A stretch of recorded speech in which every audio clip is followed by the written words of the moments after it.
na minha história. Nunca imaginei que justamente neste marco da minha existência, eu descobriria a verdade mais dolorosa sobre minha própria família.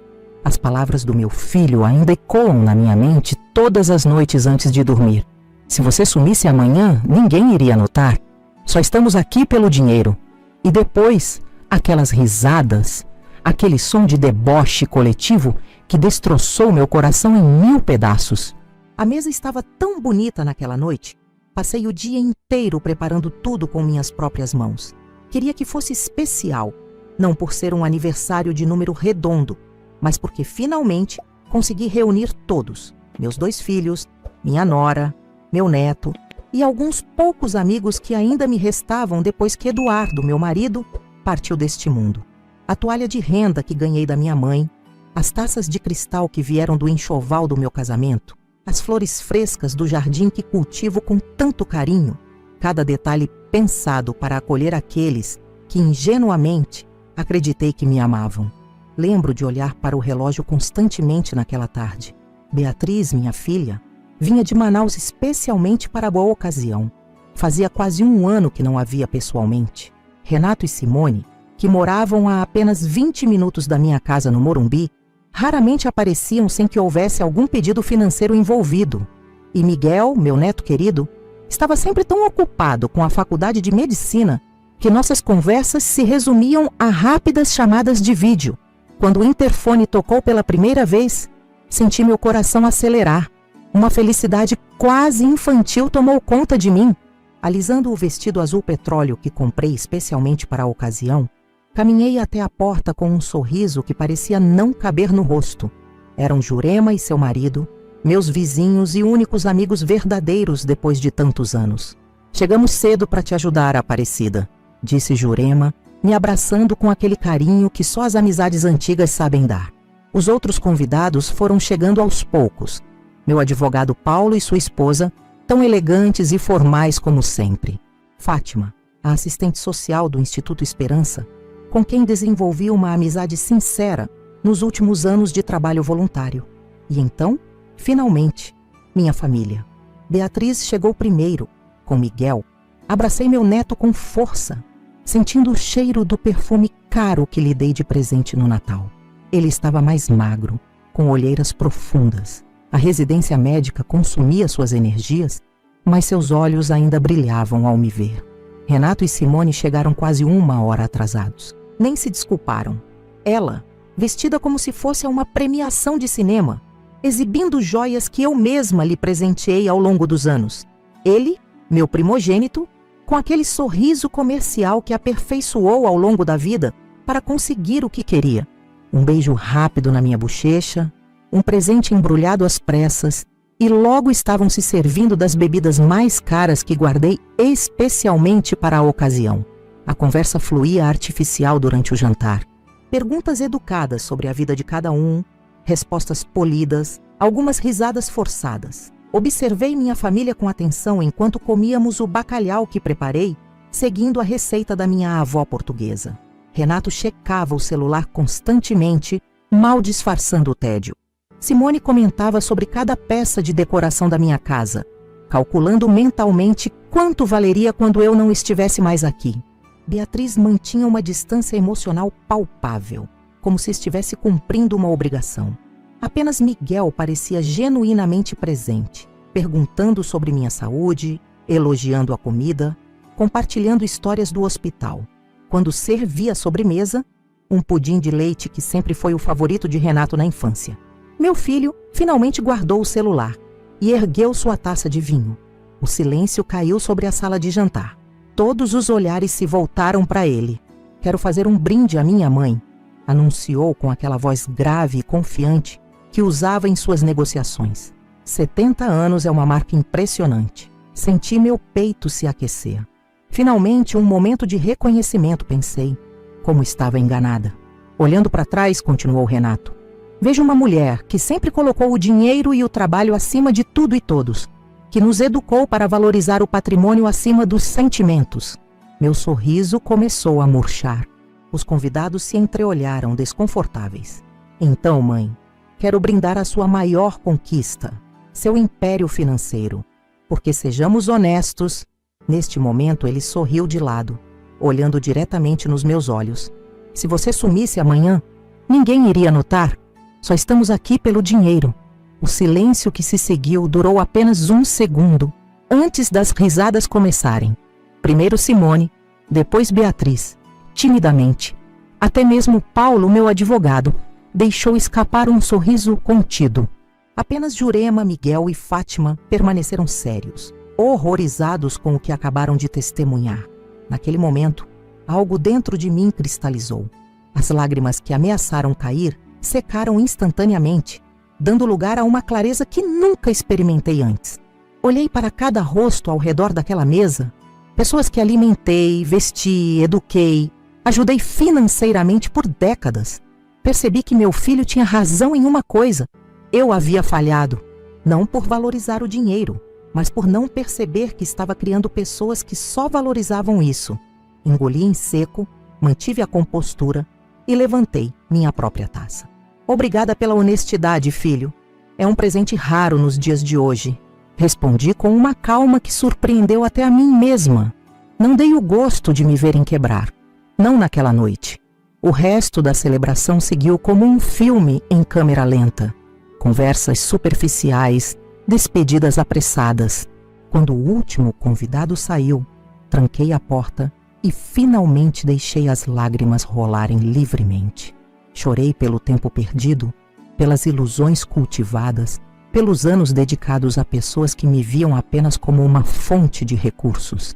Na manhã seguinte, acordei com uma determinação renovada. Se minha vida tinha sido uma preparação para deixar uma herança para pessoas ingratas, ainda havia tempo para reescrever esse final. Peguei o telefone e disquei o número do escritório de Paulo. Preciso te ver com urgência, disse assim que ele atendeu. Tenho mudanças importantes para fazer. Ele pareceu surpreso com meu tom firme, tão diferente da senhora complacente que sempre fui. Aconteceu algo, dona Aparecida? Sim, Paulo. Finalmente abri meus olhos e agora quero que eles abram os deles também. Foi o início da transformação mais significativa da minha vida. Ninguém imaginava que aquelas palavras cruéis na mesa de jantar seriam o gatilho para uma revolução silenciosa que eu estava prestes a iniciar. Uma revolução que provaria que, quando chegasse a hora certa, seria eu quem riria por último. Talvez você esteja se perguntando o que uma senhora de 70 anos poderia fazer para virar o jogo contra filhos ingratos. De onde você está assistindo este vídeo? Deixe sua cidade nos comentários, quero saber quem está acompanhando minha história. Se você está começando a assistir agora, se inscreva no canal Vovó. Lembrou para não perder o desenrolar desta revanche que mudou completamente o rumo da minha família. Naquela noite, depois que todos foram embora, a casa ficou com um silêncio que parecia pesar toneladas.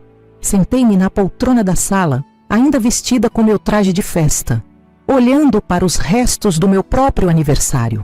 Pratos sujos, taças com marcas de batom, guardanapos amassados. As palavras de Renato tinham se transformado em facas que perfuravam repetidamente meu peito. Se você sumisse amanhã, ninguém iria notar. Só estamos aqui pelo dinheiro. Peguei o porta-retratos que mantinha sobre o console. Uma foto antiga, de quando Renato tinha apenas 7 anos. Eu o segurava nos braços depois de sua apresentação escolar. Ambos sorrindo como se o mundo fosse um lugar perfeito. O que aconteceu com aquele menino de olhos brilhantes que me chamava de mãezinha? Em que momento ele se transformou neste homem cruel que me humilhava publicamente no dia do meu aniversário? Não consegui dormir. Passei a madrugada revirando memórias, tentando identificar onde errei. Talvez tenha sido quando Eduardo faleceu e eu mergulhei no trabalho para sustentar a família.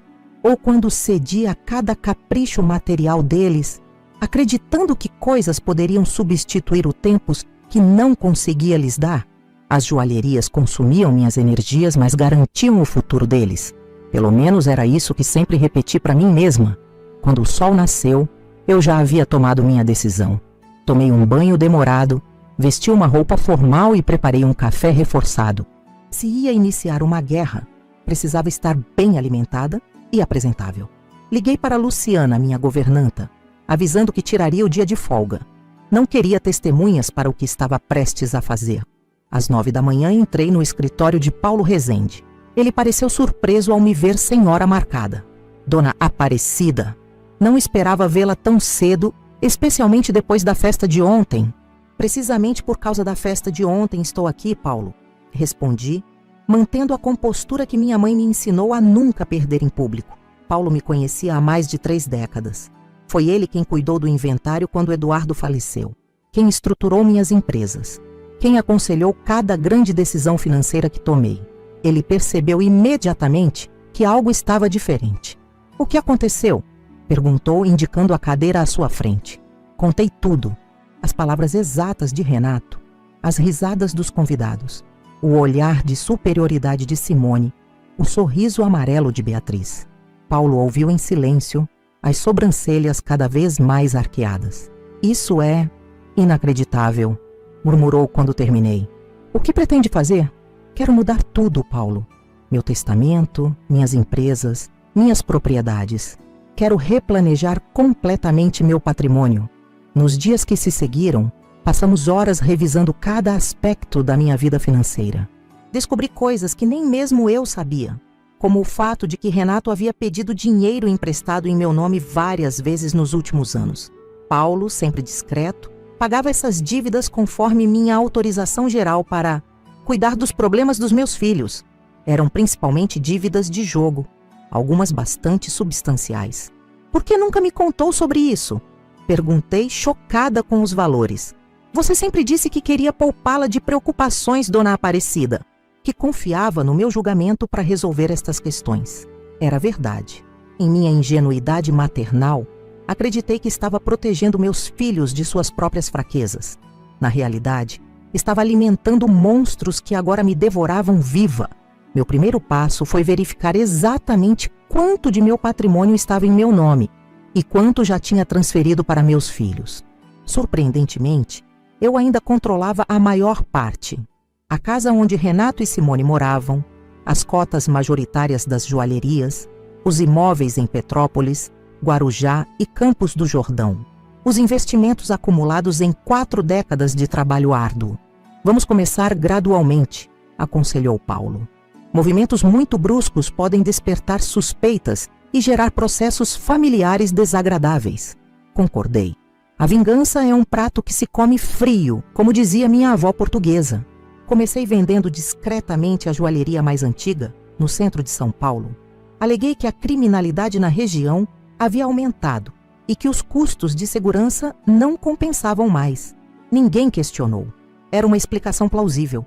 O dinheiro da venda foi transferido para uma conta que apenas Paulo e eu tínhamos acesso. Em seguida, listei o apartamento de Petrópolis com uma imobiliária de confiança. Era um lugar que raramente visitávamos nos últimos anos, então sua ausência não seria imediatamente sentida. As semanas passaram e comecei a notar mudanças no comportamento dos meus filhos. Renato passou a aparecer mais frequentemente para almoços casuais, sempre com um sorriso forçado, perguntando sobre minha saúde, sobre os negócios. Mãe, ouvi dizer que vendeu a loja do centro. É verdade? Questionou durante um desses almoços, tentando soar despreocupado enquanto devorava o filé mignon que Luciana havia preparado. Sim, filho. Estava dando muita dor de cabeça, respondi vagamente. A idade chega para todos nós. Estou simplificando minha vida. Ele trocou olhares com Simone, que mastigava lentamente, calculista.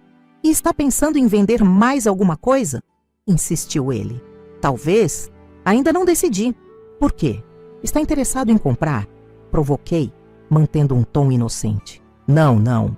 Só me preocupo com você administrando tantas coisas sozinha, respondeu rapidamente. Sabe que pode contar comigo para ajudar, não é?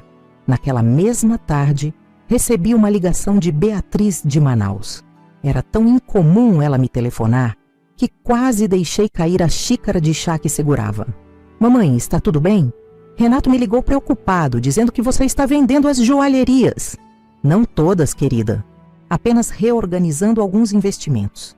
Tem certeza que está bem? Não está com algum problema de saúde que não quer nos contar? A preocupação em sua voz parecia genuína, mas depois do que presenciei no meu aniversário, eu sabia melhor. Estou ótima, filha. Nunca me senti tão lúcida.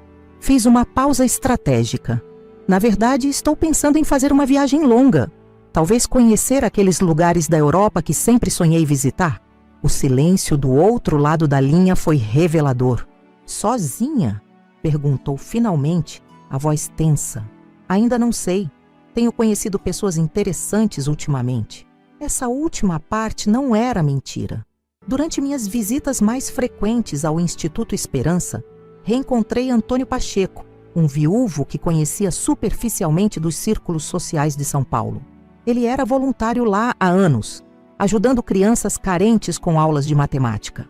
Começamos a conversar durante os intervalos, descobrindo interesses em comum. Antônio era gentil, inteligente e me tratava com um respeito que há muito não experimentava. Em uma de nossas conversas, contei-lhe sobre o incidente do meu aniversário. Em vez de oferecer palavras vazias de consolo, ele simplesmente segurou minha mão e disse: "Quem não valoriza a fonte de água só entende sua importância quando ela seca." Aquela frase ficou ecoando em minha mente por dias. A fonte não precisava secar completamente. Bastaria mudar seu curso para irrigar jardins mais merecedores. 3 meses depois do fatídico aniversário, já tinha vendido discretamente 4 das 6 joalherias, o apartamento de Petrópolis e a casa de praia no Guarujá. O dinheiro foi cuidadosamente redirecionado. Parte para uma conta no exterior que Paulo abriu para mim. Parte para a compra de uma casa menor em meu nome, um segredo que guardei de todos. E uma quantia significativa como doação anônima para o Instituto Esperança. As visitas de Renato tornaram-se mais frequentes e mais tensas. Em uma delas, ele veio acompanhado de Simone e um médico amigo. "Mamãe, este é Dr. Mendes. Ele é neurologista e veio apenas para uma conversa informal", explicou Renato com falsa casualidade. Entendi imediatamente a estratégia. Estavam tentando encontrar evidências de que eu estava mentalmente incapacitada para tomar decisões financeiras. "Que gentil da parte de vocês", respondi com um sorriso, servindo café para todos. "Doutor, o senhor também faz visitas domiciliares para todos os amigos da família? Ou sou uma paciente especial?" O médico pareceu desconfortável. "Seu filho está apenas preocupado com algumas mudanças em seu comportamento, dona Aparecida." "Quais mudanças especificamente? Meu novo corte de cabelo? Ou o fato de estar finalmente exercendo controle total sobre o patrimônio que construí?"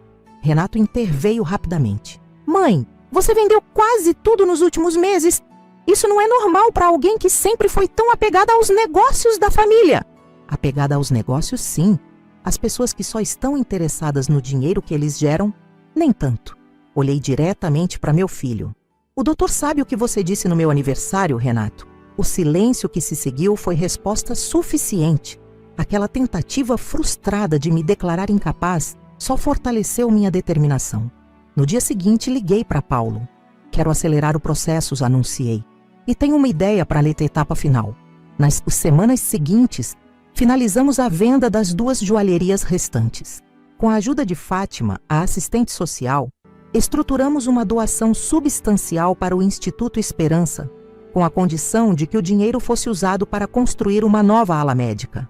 Em conversas privadas com a diretoria do Instituto, sugeri que meu neto Miguel pudesse ser convidado para supervisionar o projeto quando se formasse, se assim desejasse, é claro.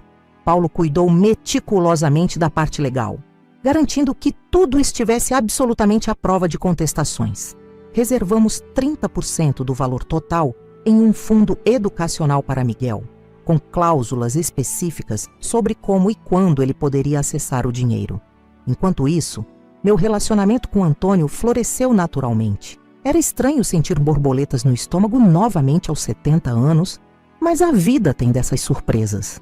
Ele me convidou para conhecer Portugal, sua terra natal, e aceitei sem hesitar. Seria depois do grande anúncio que planejava fazer. Quando tudo estava organizado, enviei convites formais para um jantar no restaurante Mirante em Petrópolis. Escolhi esse local por ser um dos favoritos de Eduardo, meu falecido marido. De alguma forma, sentia que ele estaria comigo naquela noite, apoiando minha decisão. Renato tentou sondar o motivo da reunião por telefone. "É uma ocasião especial, mãe. Alguma comemoração?" "De certa forma, sim. Respondi vagamente. É uma celebração de novos começos. Pedi a Jurema que chegasse mais cedo ao restaurante. Precisava de pelo menos uma pessoa verdadeiramente do meu lado, quando o caos se instaurasse. Tem certeza disso, Aparecida? Perguntou minha amiga preocupada. Será bastante dramático. Depois do que vivenciei no meu aniversário, um pouco de drama é o mínimo que mereço, respondi, ajustando o broche de safira no meu casaco. Era uma peça antiga, da primeira coleção da minha joalheria. Um símbolo do império que construí sozinha. Enquanto aguardávamos a chegada dos outros, ensaiei mentalmente o que diria. Não por medo ou insegurança, mas para saborear cada palavra que pronunciaria. Afinal, quando se espera 3 meses para servir um prato frio de vingança, é importante que cada garfada seja perfeita. O maître anunciou que minha família havia chegado. Respirei fundo. Segurei a mão de Jurema por um breve momento buscando força e me preparei para dar início ao último ato deste drama familiar que, sem que eles soubessem, já estava com o final escrito.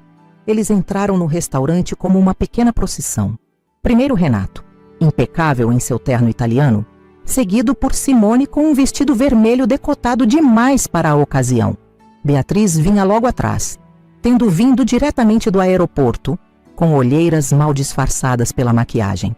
Miguel foi o último a chegar, apressado e ainda usando o jaleco do hospital por baixo do blazer. Sinal de que saiu correndo do plantão para estar presente. O maître os conduziu até nossa mesa.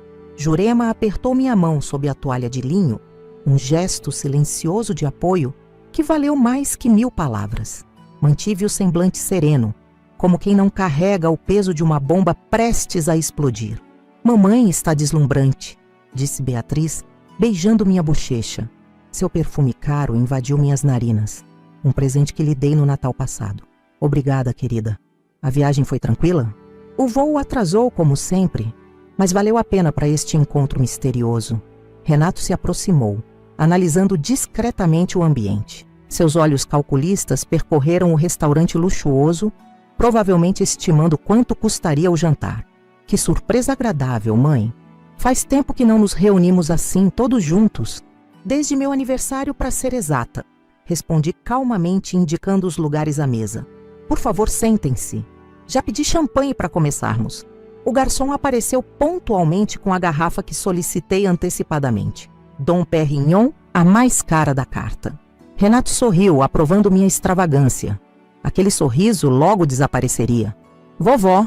Miguel se inclinou para me abraçar. Consegui trocar meu plantão no último minuto. Não perderia isso por nada. Retribui seu abraço com genuíno carinho. Sei disso, meu querido. Você sempre esteve presente quando precisei. Enquanto as taças eram servidas, observei cada rosto ao redor da mesa. Renato cochichava algo no ouvido de Simone, que assentia discretamente. Beatriz verificava o celular a cada minuto, provavelmente preocupada com alguma questão do trabalho em Manaus. Miguel era o único que parecia verdadeiramente presente. Seus olhos jovens atentos a cada movimento meu.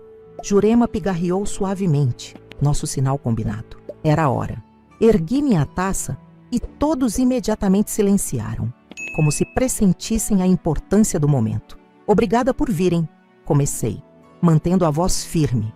Não é sempre que consigo reunir toda a minha família, então valorizo muito esta noite. É alguma data especial que esquecemos, mamãe?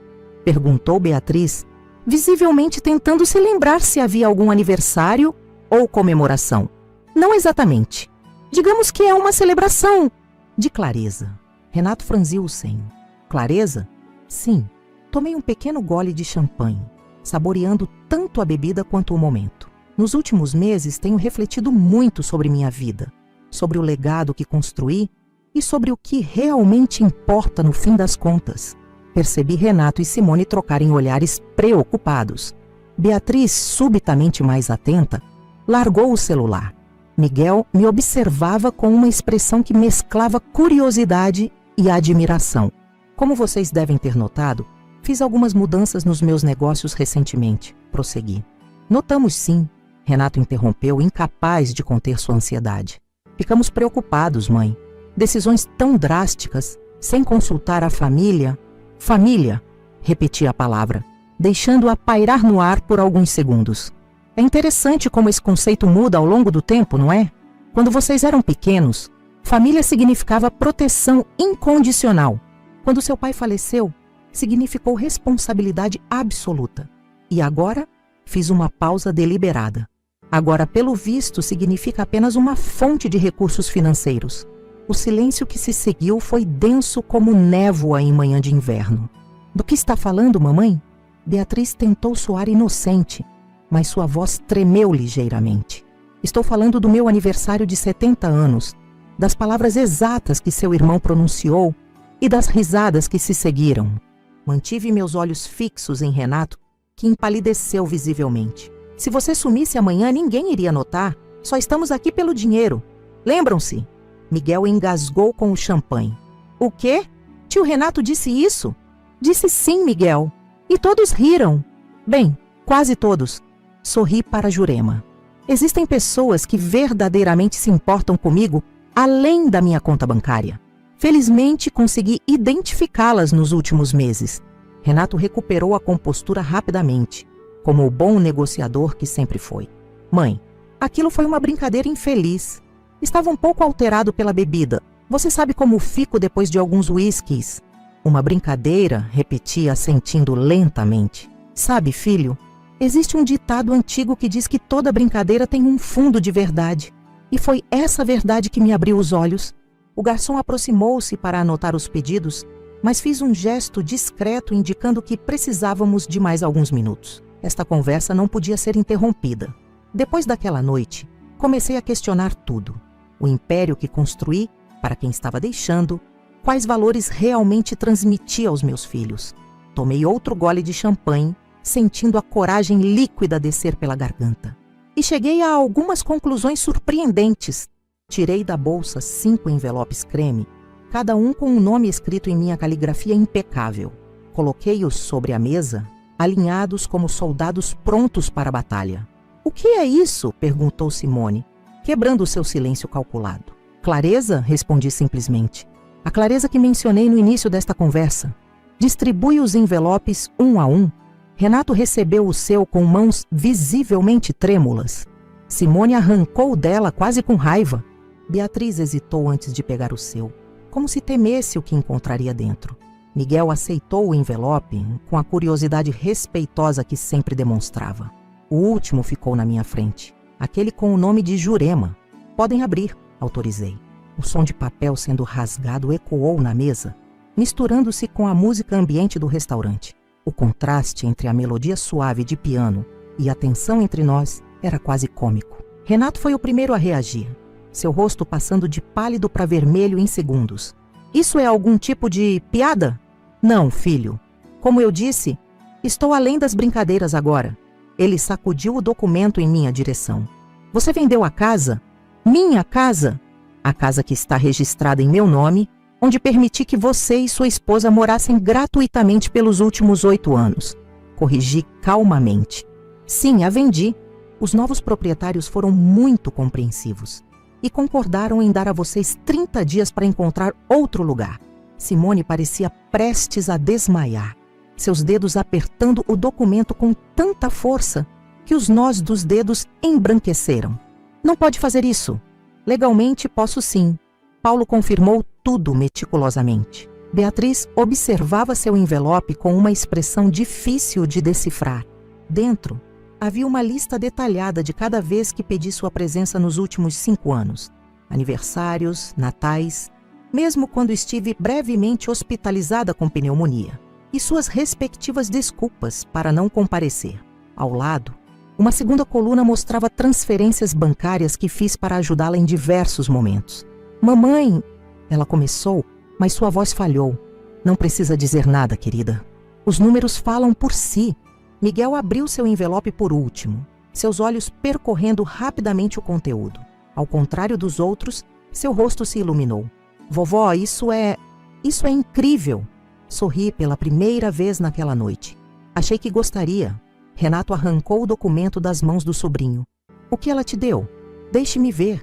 Era o detalhamento do fundo educacional que criei para Miguel. 30% de todo o meu patrimônio, destinado a financiar não apenas a conclusão de seus estudos médicos, mas também projetos de pesquisa que ele quisesse desenvolver, com uma condição específica: 5 anos de trabalho voluntário no Instituto Esperança. Isso é ridículo! Renato jogou o papel sobre a mesa. 30% para ele e nada para seus próprios filhos?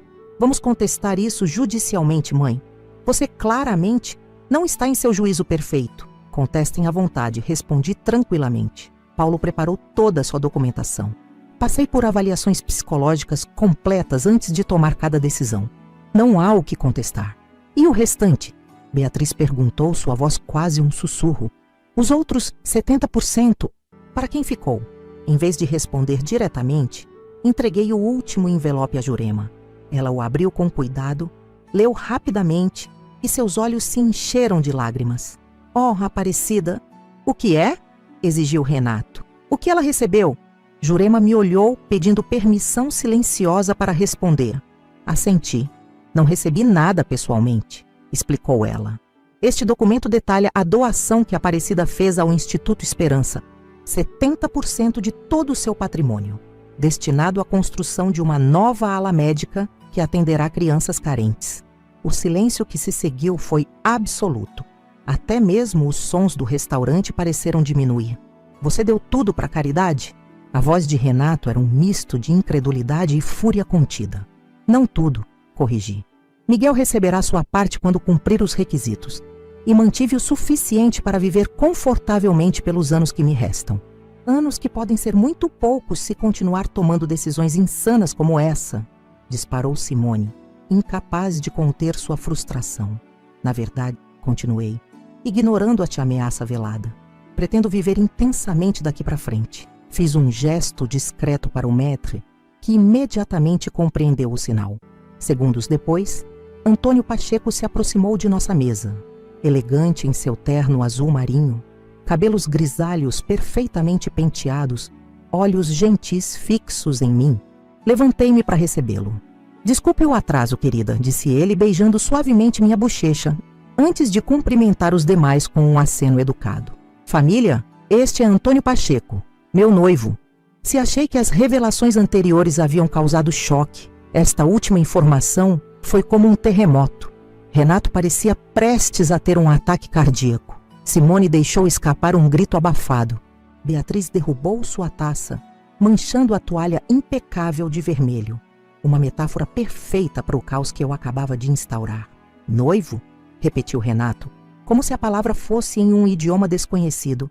Sim, nos casaremos no mês que vem, em cerimônia íntima. Depois, partiremos para uma viagem por Portugal. Sempre quis conhecer a terra dos meus ancestrais. Isso é loucura! Renato bateu na mesa, atraindo olhares dos outros clientes. Primeiro você doa quase tudo para a caridade. Agora aparece com Cuidado com suas próximas palavras, filho. Adverti, minha voz repentinamente afiada como navalha. Lembre-se que ainda estou financiando suas dívidas de jogo. Ele empalideceu novamente. Como Paulo sempre me informou sobre tudo. Apenas escolhi não confrontá-lo antes. Outro erro que cometi ao tentar protegê-lo de si mesmo. Vovó. Miguel interrompeu, levantando-se. Acho que isso merece um brinde. Seu gesto inesperado quebrou momentaneamente a tensão. Ele ergueu sua taça, olhos brilhando com admiração genuína. A vovó Aparecida, que nos ensinou uma lição valiosa sobre consequências. E a sua felicidade, que finalmente está em primeiro lugar. Jurema imediatamente levantou sua taça, seguida por Antônio.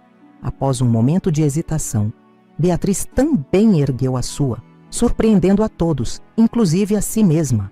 Renato e Simone permaneceram imóveis, fúria emanando deles quase fisicamente. Você vai se arrepender disso, mãe, murmurou Renato levantando-se. Vamos-nos, Simone. Se eu fosse vocês, ficaria para o jantar, comentei casualmente. Afinal, será a última refeição cara que não precisarão pagar por conta própria. Simone puxou Renato pelo braço antes que ele pudesse responder, e os dois saíram do restaurante como furacões, deixando apenas a destruição para trás. Beatriz permaneceu desconfortável, mas visivelmente repensando muitas coisas. Mamãe, eu não sei o que dizer. Não precisa dizer nada agora, filha. Precisamos de tempo. Ambas para reconstruir o que foi perdido. Ela assentiu, lágrimas brilhando em seus olhos. Posso perguntar uma coisa? Por que não me deserdou completamente como fez com Renato? Porque você nunca fingiu que se importava apenas por interesse, respondi honestamente. Você se afastou, sim, mas sempre foi sincera sobre isso. Prefiro a dolorosa verdade à confortável mentira. O jantar prosseguiu, surpreendentemente agradável após a saída tempestuosa de Renato e Simone. Miguel e Antônio se deram bem instantaneamente, discutindo os planos para a nova ala médica do Instituto. Beatriz, inicialmente reservada, gradualmente relaxou e até compartilhou histórias de seu trabalho em Manaus. Jurema, minha eterna confidente, segurava minha mão ocasionalmente sob a mesa, seu toque transmitindo o que palavras não conseguiriam: orgulho. Quando a sobremesa foi servida, um delicado mousse de maracujá, Antônio levantou sua taça novamente. A minha futura esposa, que me ensinou que nunca é tarde para recomeçar, para priorizar o que realmente importa e para rir por último. Jurema sorriu, seus olhos encontrando os meus. Aparecida parece que notaram sua ausência bem mais cedo do que imaginavam, não é? Aquela noite marcou o verdadeiro início da minha nova vida.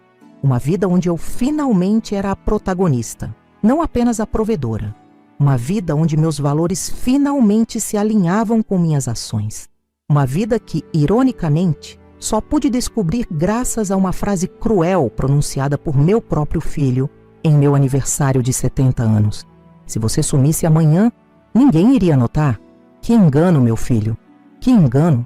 As semanas que se seguiram àquele jantar revelador foram como viver em um filme de drama que eu mesma roteirizei. O restaurante Mirante foi apenas o primeiro ato de uma peça que continuou se desdobrando de maneiras que nem mesmo eu, a arquiteta de toda a situação, poderia prever. Na manhã seguinte, enquanto tomava meu chá de camomila na varanda, o telefone tocou incessantemente. Primeiro Renato, depois advogados que ele contratou às pressas. Em seguida, amigos em comum querendo entender o que estava acontecendo. Deixei que a secretária eletrônica capturasse todas as mensagens. Cada ameaça velada, cada tentativa de manipulação, cada falsa preocupação apenas solidificava a minha certeza de que havia tomado a decisão correta. Luciana, minha governanta, entrou na varanda com uma expressão preocupada. Dona Aparecida, seu filho está no portão. Diz que não vai embora até falar com a senhora. Suspirei, pousando delicadamente a xícara sobre o pires de porcelana chinesa. Há quanto tempo ele está lá? Quase 1 hora. Está bastante alterado. Ajeitei meu hobby de seda, passei as mãos pelos cabelos prateados e caminhei calmamente até a entrada da mansão. Através do monitor do interfone vi Renato, desgrenhado com olheiras profundas, a gravata frouxa ao redor do pescoço. Uma imagem bem distante do executivo impecável que sempre fez questão de projetar. Apertei o botão do interfone. Bom dia, filho. Mãe, finalmente. Precisamos conversar. Isso que você está fazendo é loucura. Concordo que precisamos conversar. Mas não hoje. Não nesse estado em que você se encontra. Como assim? Você joga uma bomba dessas ontem e acha que pode simplesmente me deixar esperando? Nossa casa foi vendida. Temos 1 mês para sair. Corrigiu mentalmente mais uma vez. Não era a casa deles, nunca foi. Mas mantive a calma. Marquei uma reunião com Paulo para a próxima semana. Você, Beatriz e eu. Tudo será explicado em detalhes, com a devida formalidade legal. E até lá? O que fazemos até lá? Sugiro que comece a procurar um lugar dentro do seu orçamento real, Renato. Acredito que seu salário como diretor na construtora Mendonça deva ser suficiente para um apartamento modesto. Ele riu, um som amargo que carregava mais desespero que humor. Você sabe muito bem que meu cargo lá é apenas nominal. O verdadeiro dinheiro sempre veio dos seus investimentos. Sim, sei disso. E precisamente por isso acredito que está na hora de você descobrir como é ganhar seu próprio sustento. Aos 45 anos, já passou da hora, não acha? Desliguei o interfone, enquanto ele ainda gritava, pedindo a Luciana que não atendesse caso ele tocasse novamente. Voltei para minha varanda, as mãos levemente trêmulas, não de medo ou arrependimento, mas pela estranha sensação de liberdade que estava experimentando pela primeira vez em décadas. 3 dias depois, recebi uma visita inesperada. Beatriz apareceu sem aviso, carregando apenas uma pequena mala. Estendi minha estadia, explicou, parecendo desconfortável na soleira da porta como uma estranha. Espero que não se importe. Abri a porta completamente, convidando-a a entrar. Sua casa, seu quarto, tudo continua como sempre. Ela entrou hesitante, olhando ao redor como se visse o lugar pela primeira vez. Talvez realmente estivesse. Nos últimos anos, suas visitas foram tão breves e mecânicas que duvido que tenha realmente observado as mudanças sutis que fui fazendo na decoração, nas cortinas, nos quadros das paredes. O cheiro é o mesmo, comentou quase para si mesma. Canela e café. Algumas coisas nunca mudam, respondi, conduzindo-a até a sala de estar. Quer um chá? Café? Café seria ótimo.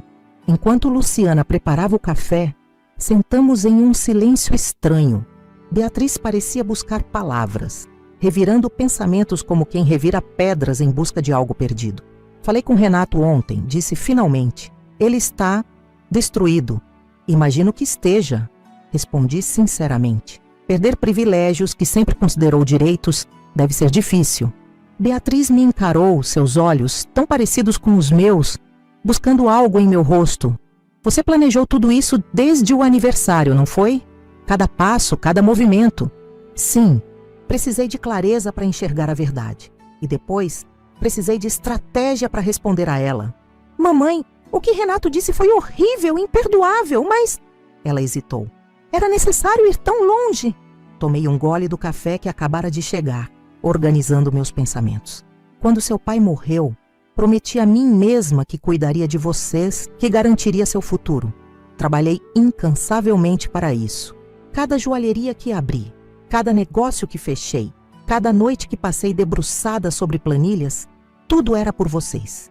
Eu sei disso, sempre soube. Não, querida. Você sabia, mas não compreendia realmente. Nenhum de vocês compreendia.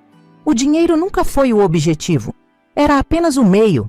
O objetivo sempre foi a família, o amor, a conexão. Pousei a xícara delicadamente.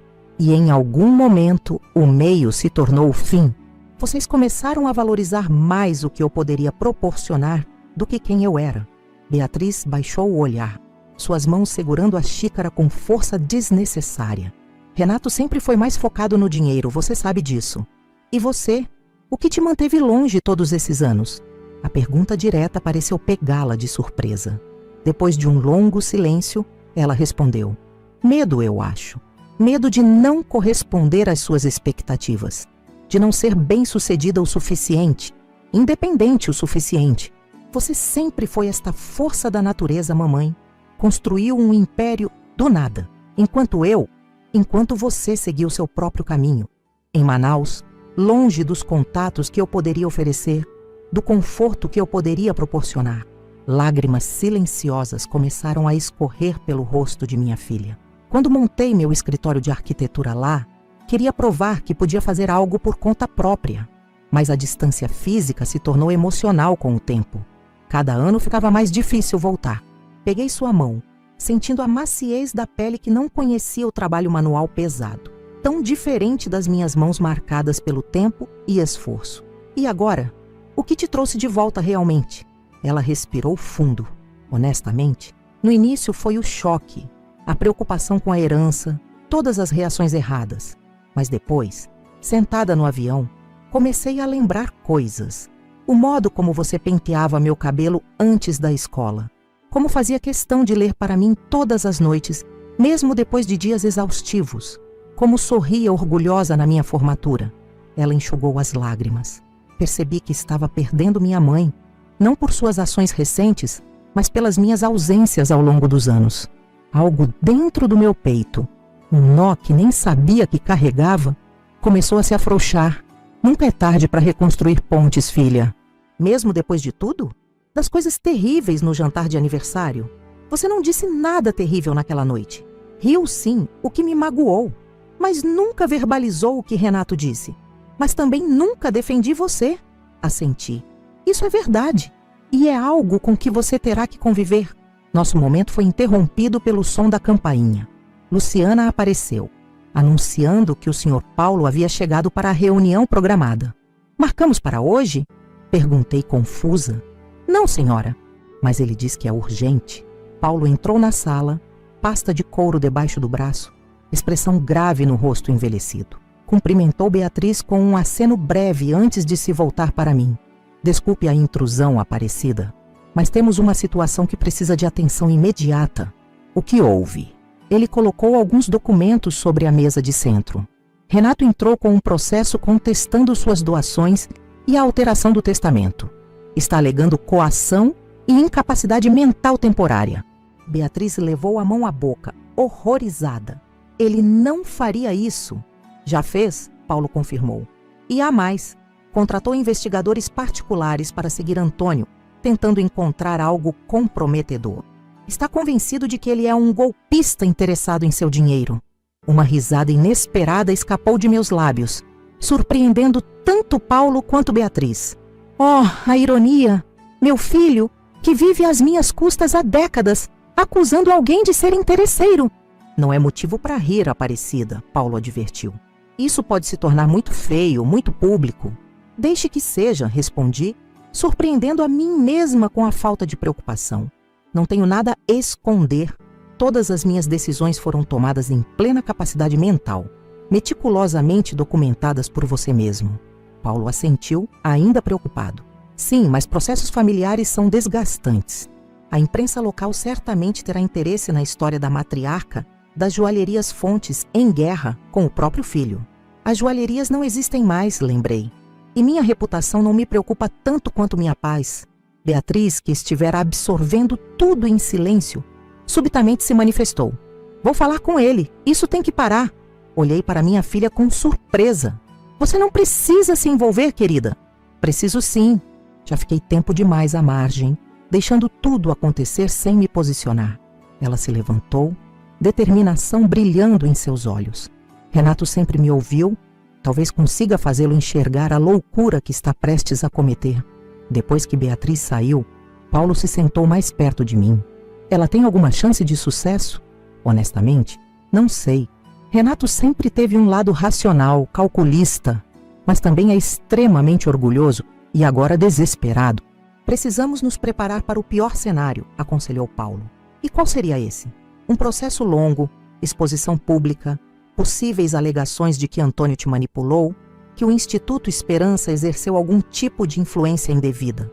Pensei por um momento, visualizando os possíveis desdobramentos. Se é guerra que Renato quer, Paulo, então guerra ele terá. Mas acho que está subestimando quem realmente sou.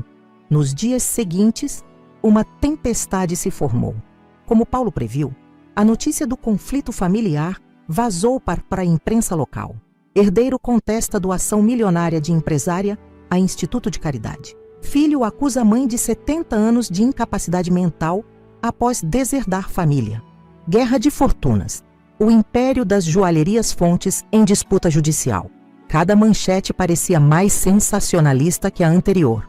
Recebi ligações de conhecidos, antigos sócios, até mesmo clientes importantes das joalherias que vendemos.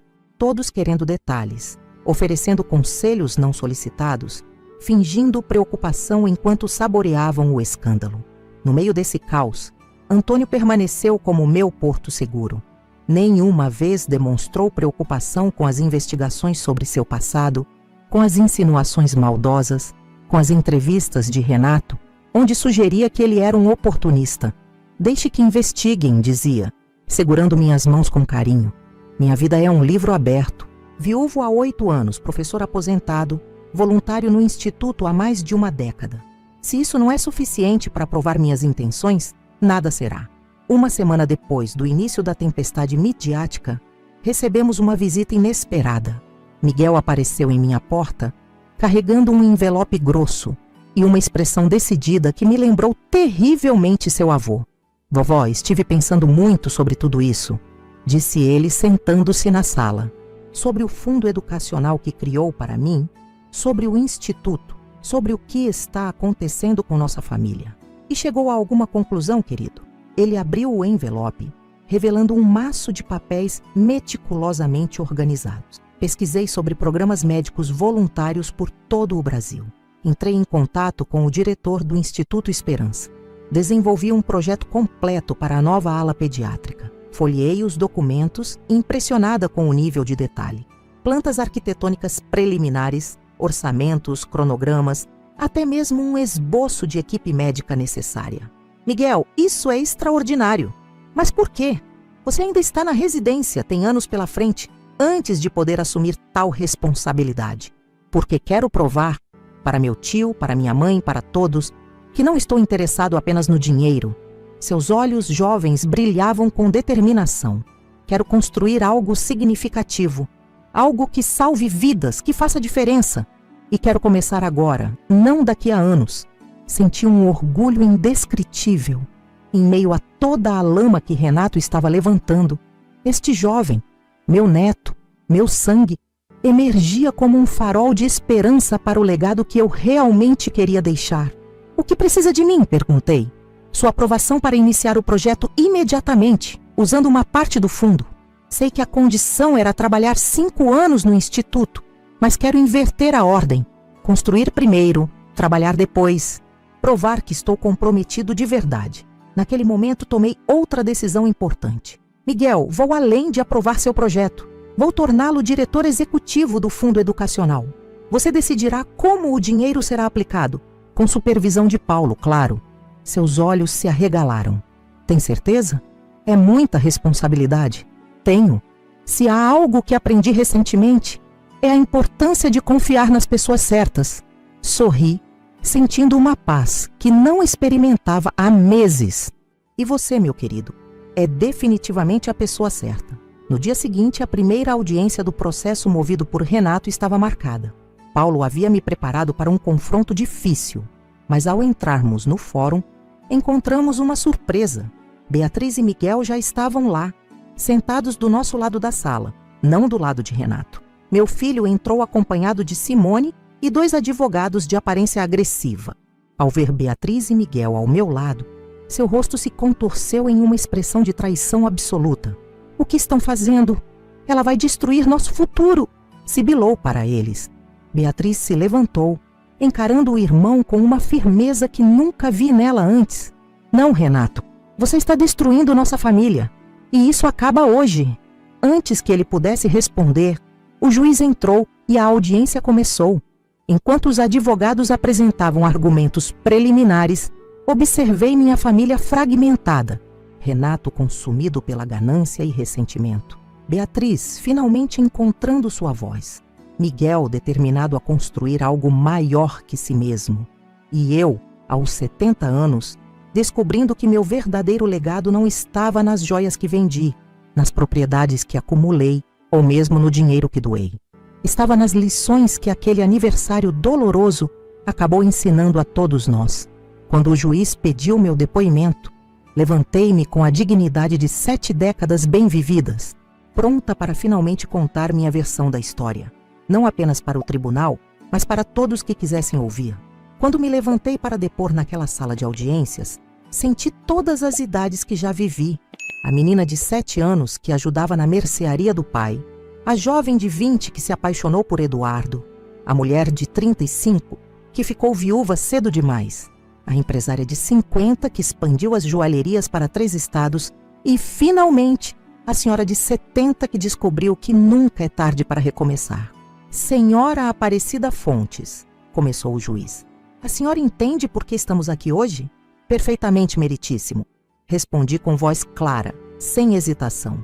Meu filho contesta minhas decisões financeiras recentes, alegando que não estou em plena capacidade mental.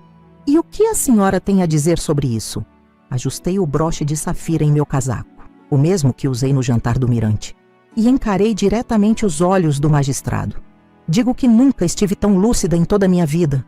Meu depoimento foi direto, sem drama desnecessário. Relatei os fatos como aconteceram. O jantar de aniversário, as palavras cruéis, a epifania que se seguiu. Expliquei detalhadamente cada decisão financeira tomada nos meses subsequentes, a venda gradual das joalherias, a doação planejada, o fundo educacional para Miguel. A senhora tem alguma animosidade contra seu filho? Perguntou o advogado de Renato, um homem magro com olhos de rapina. Nenhuma animosidade, apenas clareza. Há uma diferença fundamental entre punir e deixar de premiar comportamentos prejudiciais. Respondi calmamente. E quanto ao seu noivo? Continuou ele, carregando a palavra de insinuações. Não acha conveniente que ele apareceu justamente quando a senhora decidiu remanejar sua fortuna? Sorri levemente. Antônio Pacheco é voluntário no Instituto Esperança há 12 anos. Conhecemo-nos há mais de uma década nos eventos beneficentes que sempre apoiei. Nossa aproximação recente coincidiu com minhas decisões financeiras, porque ambas nasceram da mesma fonte. Meu desejo de viver autenticamente pelo tempo que me resta. O advogado parecia frustrado com minhas respostas diretas e calmas. Esperava, talvez, encontrar uma senhora confusa, facilmente manipulável ou emocionalmente instável. Em vez disso, enfrentava uma mulher que construiu um império do zero e que, mesmo aos 70 anos, mantinha a mente afiada como as facas japonesas que colecionava. Enquanto respondia às perguntas, observava Renato do outro lado da sala. Seu rosto alternava entre expressões de raiva e desespero. Em um momento específico, quando detalhei as dívidas de jogo que vinha pagando secretamente por anos, ele baixou a cabeça, derrotado. Aquele pequeno gesto me atingiu no peito, não com satisfação, como talvez esperasse, mas com uma pontada de tristeza. Aquele ainda era meu filho, o menino que um dia embalei em meus braços. Após quase 2 horas de depoimento, o juiz pediu uma pausa. No corredor do fórum, Beatriz se aproximou, oferecendo um copo d'água. Você foi incrível lá dentro, disse ela, a admiração sincera em sua voz. Tão forte, tão clara. Não se trata de força, filha. Apenas verdade. Miguel se juntou a nós, ajustando o jaleco que ainda vestia por ter vindo direto do hospital. O juiz parece estar do nosso lado. Os laudos médicos que atestam sua sanidade são inquestionáveis. Paulo se aproximou com uma expressão cautelosa. Renato está querendo conversar. A sós. Confesso que hesitei. Parte de mim temia outro confronto doloroso, palavras que não poderiam ser retiradas. Mas outra parte, talvez a mãe que nunca deixei de ser, ansiava por algum tipo de reconciliação, mesmo que improvável. Onde? Perguntei. Sala de reuniões no final do corredor. Sugiro que eu a acompanhe. Não, Paulo. Preciso fazer isso sozinha. Caminhei pelo corredor de mármore frio, meus saltos baixos ecoando no silêncio. Através da porta entreaberta, vi Renato sentado à mesa de madeira escura, sozinho, sem seus advogados, sem Simone. Parecia menor de alguma forma, como se tivesse encolhido sob o peso de suas próprias ações. Posso entrar? Perguntei suavemente. Ele ergueu os olhos, vermelhos e inchados. É sua prerrogativa, não é? Você controla tudo agora. Entrei e fechei a porta, sentando-me à sua frente. Por alguns momentos apenas nos olhamos, mãe e filho, separados por décadas de mal-entendidos e expectativas não verbalizadas. Por que está fazendo isso comigo? Perguntou finalmente, sua voz quebrando. Depois de tudo que construímos juntos. O que construímos juntos, Renato? Seja honesto, pelo menos agora. Ele desviou o olhar. As joalherias, o patrimônio da família. Não, filho. Eu construí as joalherias sozinha depois que seu pai morreu. Você ocupou cargos cada vez mais altos porque eu os criei para você, não porque os conquistou. Isso não é justo. Trabalhei duro. Trabalharia nas mesmas posições, com os mesmos salários, sem o sobrenome Fontes, sem sua mãe como proprietária. Seu silêncio foi resposta suficiente. Renato, não estou fazendo isso para puni-lo. Estou fazendo isso porque, aos 70 anos, percebi que falhei como mãe ao não lhe ensinar o valor do trabalho, da independência, da humildade. Agora é tarde demais para lições de moral, retrucou amargamente. Nunca é tarde demais. Você tem 45 anos, saúde, educação, contatos. Pode reconstruir sua vida de maneira honesta, baseada em seu próprio mérito. Ele riu, um som oco. Enquanto você doa minha herança para estranhos e se casa com um velho que mal conhece. Miguel não é um estranho, é seu sobrinho, meu neto. E o Instituto beneficiará milhares de crianças que nunca tiveram uma fração das oportunidades que você teve. Fiz uma pausa, escolhendo cuidadosamente minhas próximas palavras.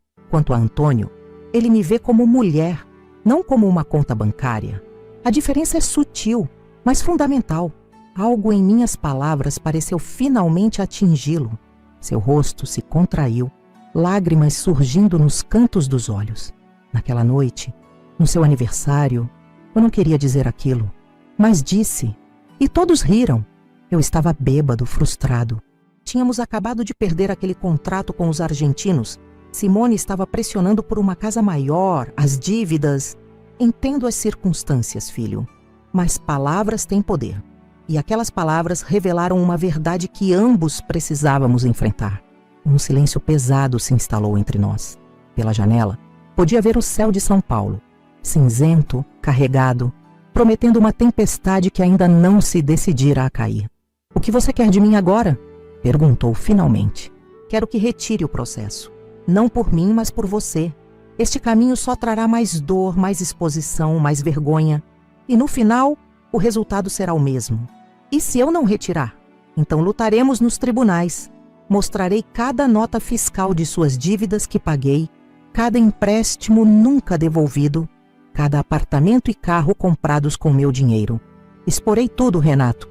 Não por vingança, mas porque a verdade precisa vir à tona para que possamos todos seguir adiante." Ele baixou a cabeça derrotado. "E depois? Se eu retirar o processo, o que acontece conosco?" Foi uma pergunta que não esperava. O primeiro vislumbre do filho que conheci, do menino que um dia se preocupava com nossa relação, não apenas com meu dinheiro. "Depende de você", respondi honestamente. "Estou disposta a reconstruir nossa relação, mas com bases diferentes. Não mais como sua provedora, mas como sua mãe. Não mais como seu banco, mas como sua conselheira, se assim desejar." "E Simone? Nossa casa?" "A casa foi vendida, isso não mudará. Mas posso ajudá-los a encontrar um apartamento para alugar adequado ao orçamento de vocês. E posso oferecer um emprego real para você. Não nas joalherias que não existem mais, mas no instituto.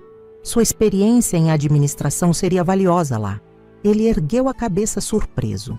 "Você me oferece trabalho na instituição que recebeu o dinheiro que deveria ser meu?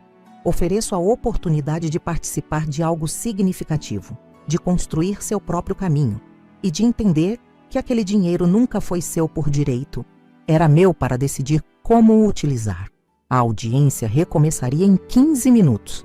Levantei-me, alisando meu conjunto de casaco e saia. "Pense no que conversamos, Renato. A decisão é sua." Voltei para o corredor onde Beatriz, Miguel, Paulo e Antônio aguardavam ansiosamente. "E então?" perguntou Paulo preocupado. "Demos o primeiro passo." Respondi simplesmente. "O resto depende dele." Quando a sessão recomeçou, o juiz já parecia inclinado a decidir a meu favor. Os laudos médicos eram conclusivos, a documentação legal impecável, meu depoimento coerente. Então, para surpresa de todos, Renato pediu a palavra. "Meritíssimo", disse ele, levantando-se. "Gostaria de retirar o processo." Um murmúrio percorreu a sala. Os advogados de Renato pareciam atordoados. Simone, sentada na primeira fileira, empalideceu visivelmente. "Tem certeza, senhor Fontes?" perguntou o juiz, igualmente surpreso. "Absoluta. Minha mãe está em perfeita sanidade mental. As decisões que tomou são dela para tomar. Lamento ter desperdiçado o tempo do tribunal." Após alguns procedimentos formais, o caso foi encerrado. No saguão do fórum, repórteres aguardavam, ansiosos por detalhes do escândalo familiar. Renato os ignorou, aproximando-se timidamente do nosso pequeno grupo. "Obrigado", disse simplesmente. "Por tudo." "É um começo", respondi, permitindo-me um pequeno sorriso. 2 semanas depois, em uma cerimônia íntima realizada no jardim da minha casa, casei-me com Antônio. Foi uma celebração simples, com apenas algumas dezenas de convidados. Amigos verdadeiros, colegas do instituto, alguns ex-funcionários leais das joalherias. Para minha surpresa, Renato compareceu sozinho. Simone havia decidido voltar para a casa dos pais em Belo Horizonte, incapaz de aceitar a nova realidade financeira. Seu casamento, aparentemente, não sobreviveria à ausência do luxo que meu dinheiro proporcionava. Miguel, elegante em seu terno azul marinho, conduziu-me até o altar improvisado sob as jabuticabeiras. Beatriz havia se encarregado da decoração, transformando o jardim em um cenário de contos de fadas com lanternas suspensas e flores brancas por todo lado. Ao trocar votos com Antônio, senti uma leveza indescritível. Era como se, aos 70 anos, estivesse finalmente começando a viver de verdade, sem o peso das expectativas, das obrigações, das preocupações com o que deixaria para trás. Na recepção, Renato se aproximou, taça de champanhe na mão. Parecia nervoso, deslocado, mas determinado. Aceito sua oferta, disse ele. O emprego no instituto. Tem certeza? Não será fácil. Terá que provar seu valor, trabalhar duro, responder a superiores. Tenho. Preciso aprender, recomeçar. Olhei para meu filho. Realmente olhei para ele, talvez pela primeira vez em anos. Para além da arrogância, do senso de merecimento, havia um homem perdido, tentando encontrar seu caminho. Segunda-feira, 8 horas, Fátima está esperando para orientá-lo. Um mês depois, embarcamos, Antônio e eu, para nossa lua de mel em Portugal. Visitamos Lisboa, Porto, pequenas vilas no interior, onde seus ancestrais viveram. Em cada lugar, enviava postais para Beatriz, para Miguel, até mesmo para Renato. Pequenos fragmentos da minha nova vida, pontes sendo reconstruídas lentamente. Foi durante um jantar em Sintra, com o Castelo dos Mouros iluminado ao fundo, que Antônio propôs nossa próxima aventura. E se não voltássemos? Sugeriu ele. Não imediatamente, pelo menos. Como assim? Poderíamos prolongar nossa viagem, Itália, Espanha, talvez Grécia. Você sempre quis conhecer Santorini, não é? A ideia me assustou e encantou ao mesmo tempo. Mas e o instituto? E nossa casa? E seus filhos? Eles são adultos, Aparecida. Estão encontrando seus caminhos. O instituto tem uma diretoria competente. Sua casa estará lá quando decidirmos voltar. Ele segurou minhas mãos. Pela primeira vez na vida, você não precisa ser responsável por ninguém além de si mesma. Não é uma sensação maravilhosa? Contemplei a possibilidade. Aos 70 anos, iniciar uma jornada sem data para terminar, explorar lugares que sempre sonhei conhecer, viver cada dia como se fosse uma dádiva, não uma obrigação. Sim, respondi finalmente. Vamos. Nos meses seguintes, viajamos como nômades de luxo moderado, não com a extravagância que um dia caracterizou minha vida, mas com o conforto que merecíamos após décadas de trabalho árduo.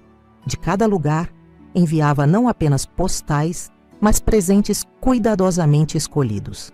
Para Miguel, livros raros de medicina encontrados em sebos europeus. Para Beatriz, pequenas inspirações arquitetônicas dos lugares que visitávamos. Para Renato, lembranças mais pessoais.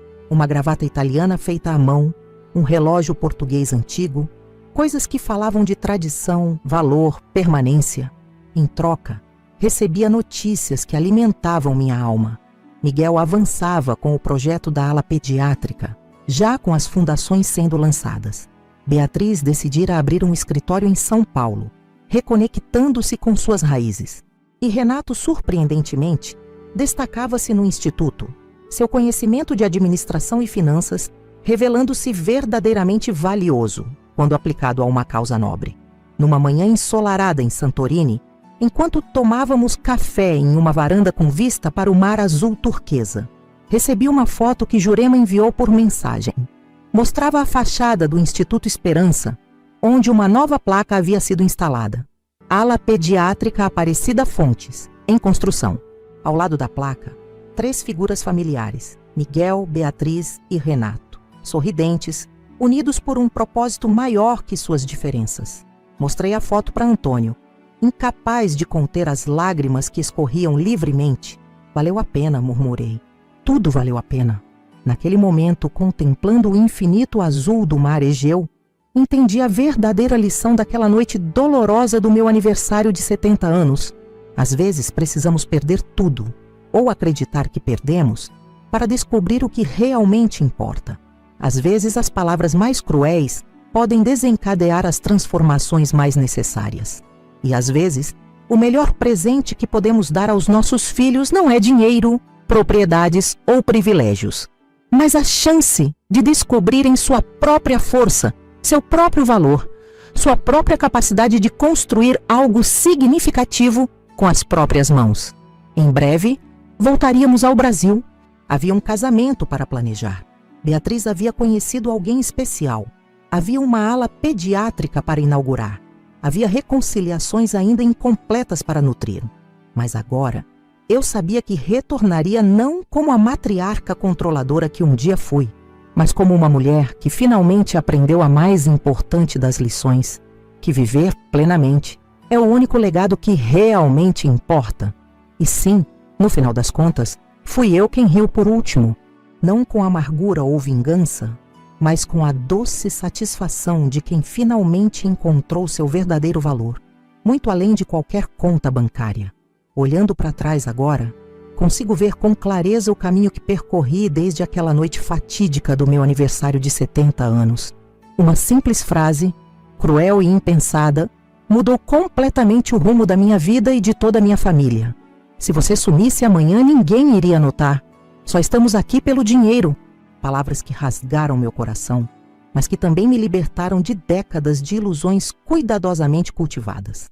Quando Renato pronunciou aquelas palavras, ele não imaginava que estava plantando a semente da maior transformação que nossa família jamais experimentaria. Não sabia que, em vez de me destruir, aquela humilhação pública me daria forças para finalmente tomar as rédeas da minha própria vida. Durante 70 anos, vivi para os outros. Primeiro como filha obediente, depois como esposa dedicada, em seguida como mãe abnegada e, finalmente, como a matriarca responsável por manter o império financeiro que construí do zero após a morte de Eduardo. 70 anos colocando as necessidades, os desejos e as expectativas alheias acima das minhas próprias. Foi preciso um golpe devastador, desferido pela pessoa que mais amei e protegi, para que eu finalmente enxergasse a verdade. Não era amor o que unia nossa família, mas interesse. Não era respeito o que meus filhos sentiam por mim, mas dependência calculista. Não era gratidão o que demonstravam, mas expectativa insaciável. O plano que elaborei nos 3 meses seguintes àquele aniversário não foi movido por vingança, como muitos pensaram. Foi um ato de amor. Amor próprio que descobri tardiamente, e amor verdadeiro pelos meus filhos, que precisavam urgentemente aprender o valor do trabalho, do esforço, da independência. Vender as joalherias, doar 70% do patrimônio ao Instituto Esperança, criar um fundo educacional para Miguel, deixar Renato e Simone sem a casa luxuosa que lhes emprestei por anos. Cada decisão foi cuidadosamente pensada. Cada movimento estrategicamente planejado. Não para punir, mas para corrigir. Não para ferir, mas para curar feridas que nem sabíamos que existiam. O jantar no restaurante Mirante, onde finalmente revelei meu plano, foi apenas o começo da jornada. Quando vi o choque nos rostos deles, especialmente de Renato, não senti prazer ou satisfação. Senti esperança. Esperança de que, finalmente confrontados com a realidade de seus próprios comportamentos, pudessem crescer, mudar, evoluir. O processo judicial que Renato iniciou contra mim foi, talvez, o momento mais doloroso de toda essa saga. Ver meu próprio filho tentando me declarar mentalmente incapaz, investigando meu noivo Antônio, expondo nossa vida privada aos tabloides, foi como sentir aquela faca do aniversário girando mais fundo no meu peito. Mas mesmo ali, mantive minha resolução. Sabia que estava no caminho certo, por mais difícil que fosse. A retirada do processo por Renato, seu primeiro passo genuíno em direção à redenção, foi o momento em que realmente comecei a acreditar que tudo daria certo. Quando ele aceitou o emprego no instituto, sem privilégios, tendo que provar seu valor como qualquer outro funcionário, soube que a transformação havia começado de verdade. Meu casamento com Antônio trouxe uma dimensão completamente nova à minha existência. Pela primeira vez, experimentei uma relação baseada em companheirismo genuíno, respeito mútuo e amor desinteressado. Nossa viagem pela Europa foi mais que uma lua de mel. Foi uma redescoberta de mim mesma, uma celebração da liberdade que finalmente conquistei aos 70 anos de idade. Ver Beatriz retornando a São Paulo, reconectando-se com suas raízes, abrindo seu próprio escritório de arquitetura, sem depender do meu dinheiro ou influência, encheu meu coração de orgulho. Observar Miguel liderando o projeto da ala pediátrica com paixão e competência confirmou que meu neto havia herdado o melhor de nossa família, a capacidade de trabalhar incansavelmente por algo em que acredita. E Renato, meu primogênito, aquele que mais me magoou e que mais precisava mudar, vê-lo aplicando seus talentos genuínos em uma causa nobre, construindo seu próprio caminho sem muletas financeiras, foi a maior recompensa que poderia receber. Aquela foto que Jurema me enviou, mostrando meus 3 descendentes unidos em frente à placa da ala pediátrica Aparecida Fontes, cristalizou tudo o que eu esperava alcançar. Não um monumento ao meu ego ou uma perpetuação do meu nome, mas um legado de valores reais: trabalho, propósito, generosidade. Quando voltamos ao Brasil, após meses viajando, encontrei uma família transformada, não perfeita. Ainda havia arestas a serem aparadas, confiança a ser reconstruída, hábitos a serem mudados, mas os alicerces estavam lá, sólidos como nunca antes. No casamento de Beatriz, tive a honra de vê-la radiante, apaixonada por um homem que a amava por quem ela era, não pelo sobrenome que carregava. Miguel, já formado, dividindo seu tempo entre o hospital e o instituto, salvando vidas e construindo um futuro melhor para crianças que nunca tiveram as oportunidades que ele teve. E Renato, mais magro, mais humilde, com uma nova luz nos olhos, a luz de quem finalmente encontrou significado além das posses materiais. A inauguração da ala pediátrica foi o momento em que tudo se encaixou. Cercada por minha família reconstruída, por Antônio, meu companheiro de alma, por crianças cujas vidas seriam transformadas pelo trabalho que realizaríamos ali, entendi que havia conseguido. Havia transformado a pior noite da minha vida, aquele aniversário de 70 anos, na melhor decisão que já tomei. Se você está assistindo esta história, talvez esteja enfrentando sua própria versão desse dilema. Talvez alguém que você ama tenha te magoado profundamente. Talvez esteja preso em relacionamentos baseados em interesse, não em amor verdadeiro. Talvez esteja vivendo para satisfazer expectativas alheias, esquecendo-se de suas próprias necessidades e sonhos. Minha mensagem para você é simples: nunca é tarde demais para mudar. Nunca é tarde demais para estabelecer limites saudáveis, para exigir respeito, para priorizar seu próprio bem-estar. Nunca é tarde demais para transformar dor em propósito, mágoa em crescimento, fim em recomeço. Hoje, aos 75 anos, vivo uma vida que nunca imaginei ser possível. Uma vida de liberdade, propósito e amor autêntico. Uma vida onde sou valorizada pelo que sou, não pelo que possuo. Uma vida onde finalmente posso dizer, com absoluta certeza, que se eu sumisse amanhã, seria profundamente sentida. Não pelo dinheiro que deixaria para trás, mas pelo amor que construí, pelas lições que ensinei, pelo exemplo que dei. Se minha história tocou seu coração de alguma forma, peço que se inscreva aqui no canal Vovó Lembrou. Temos muitas outras histórias poderosas como esta para compartilhar. Histórias de superação, de transformação, de segundas chances. Histórias que podem inspirar você a encontrar sua própria força interior, a enfrentar suas próprias batalhas, a reescrever seu próprio destino. Deixe também seu comentário contando o que achou desta história. O que você faria no meu lugar? Já viveu algo parecido? Sua opinião é muito importante para nós e me ajuda a saber que não estou sozinha em minhas experiências. Não se esqueça de deixar seu like para que outras pessoas também possam encontrar esta história e, quem sabe, encontrar a coragem que precisam para mudar suas próprias vidas. E se esta história realmente tocou seu coração e você deseja apoiar nosso trabalho, considere contribuir com o Valeu Demais. É uma forma de doação que nos ajuda a cobrir os custos de produção e nos permite continuar trazendo histórias como esta diariamente para vocês. Fazer estes vídeos requer tempo, dedicação e recursos, e seu apoio faz toda a diferença para mantermos o canal ativo e crescendo. Lembre-se sempre, Não importa a sua idade, não importa quão difícil pareça sua situação atual, você sempre tem o poder de rir por último. Não com amargura ou ressentimento, mas com a doce satisfação de quem finalmente encontrou sua verdadeira essência, seu verdadeiro valor. Eu sou Aparecida Fontes e esta foi minha história no canal Vovó Lembrou. Até o próximo vídeo e lembre-se, o verdadeiro tesouro não está no que possuímos, mas em quem nos tornamos.